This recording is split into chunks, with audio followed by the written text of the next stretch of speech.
Good morning student, welcome to NSPS online classes. जैसा कि आप जानते हैं हमारा स्मृति नाम का चैप्टर स्टार्ट हो रहा है और उसमें लेखक ने अपनी कुछ पुरानी मेमोरीज़ को हमारे साथ शेयर किया है।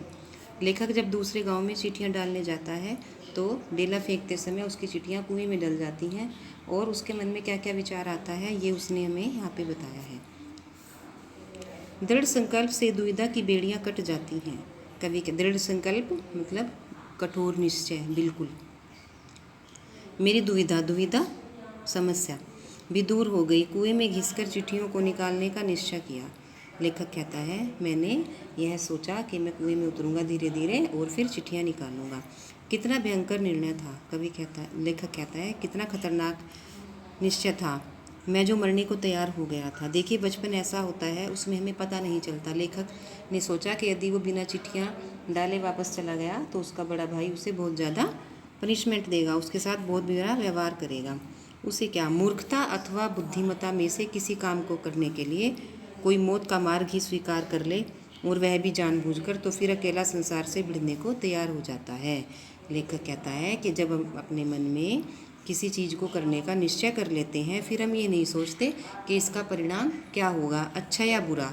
हम उसे भुगतने के लिए तैयार हो जाते हैं। लेखक भी कुछ ऐसा ही कर रहा था। और फल, लेखक कहता है, उस काम करने का नतीजा, उसे फल की क्या चिंता, फल तो किसी दूसरी शक्ति पर निर्भर है। लेखक कहता है, जब हम कोई काम करते हैं तो फिर फल की चिंता नहीं करते, फल तो उसके बाद मिलता है। उस समय चिट्ठियाँ निकालने के लिए मैं उस विषधर कौन, सांप को भिड़ने को तैयार हो गया। पासा फेंक दिया था। मौत का आलिंगन हो, आलिंगन गले लगाना। लेखक कहता है, इसमें चाहे मुझे मौत आ जाए अथवा मैं सांप से बचकर दूसरा जन्म ले लूँ, मुझे कोई दूसरी चिंता नहीं थी। मेरे मन में यह विश्वास था कि डंडे से सांप को पहले मार दूंगा, फिर चिट्ठियाँ उठा लूँगा। और इसी दृढ़ निश्चय के साथ मैंने कुएं में घुसने की ठानी।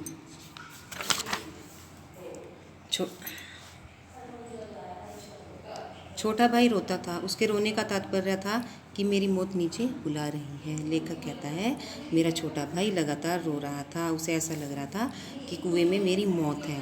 यद्यपि वह जल्दी से न कहता था, वास्तव में मौत सजीव और नग्न रूप में कुएं में बैठी थी। सजीव, जिंदा और नग्न सांप के लिए कहा है कि मौत बैठी थी। उस समय मौत का मुझे कोई भय नहीं था। हमने क्या किया, देखिए लेखक ने क्या युक्ति अपनाई। छोटे भाई ने भी अपनी धोती उतारी, बड़े भाई ने भी। एक छोटे भाई की धोती, एक चने वाली, 2 कानों से बंधी हुई धोतियाँ, 5 धोतियाँ और कुछ रस्सी मिलाकर कुएं में गहराई के लिए काफ़ी हुई। हम लोगों ने धोतियाँ एक दूसरे से बांधी और खींच कर आजमा लिया कि टाइट हैं या नहीं।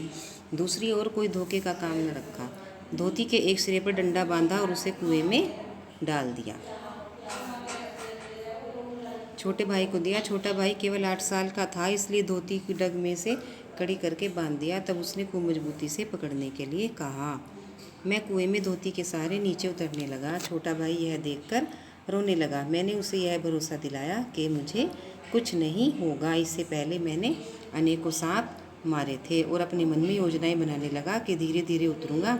जब सांप 4-5 गज दूर रहेगा, चिट्ठियाँ उठा लूँगा और फिर मैं वापस आ जाऊँगा। लेकिन होता कुछ और है, इसके बारे में हम कल डिस्कस करेंगे।